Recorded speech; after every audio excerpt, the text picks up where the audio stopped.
India Pakistan இடையிலான தாக்குதல் நிறுத்தம் தொடர்பான அறிவிப்பை முறைப்படி இந்தியா வெளியிடுவதற்கு முன்பாக அமெரிக்க அதிபர் டிரம்ப் தனது எக்ஸ் பக்கத்தில் வெளியிட்டார்.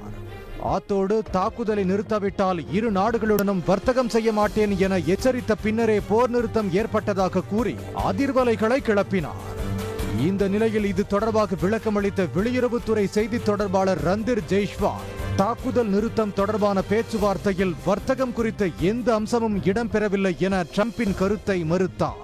From the time of Operation Sindoor commenced on 7th May till the understanding on cessation of firing and military action on 10th May, there were conversations between Indian and US leaders on the evolving military situation. The issue of trade did not come up in any of these discussions. இந்த நிலையில் நேற்று சவுதியில் உரையாற்றிய அதிபர் Trump India Pakistan இடையிலான போர் நிறுத்தத்தை தனது அரசு வெற்றிகரமாக கொண்டு வந்ததாக தெரிவித்தார். மேலும் வர்த்தகத்தை பயன்படுத்தி போரை நிறுத்தியதாக மீண்டும் அதிபர் ட்ரம்ப் பேசியுள்ளார். போரை தான் விரும்புவதில்லை என கூறிய ட்ரம்ப் அணு ஆயுதங்களை வர்த்தகம் செய்யாமல் நீங்கள் உருவாக்கும் அழகான பொருட்களை வர்த்தகம் செய்வோம் என கூறியதாகவும் தெரிவித்துள்ளார்.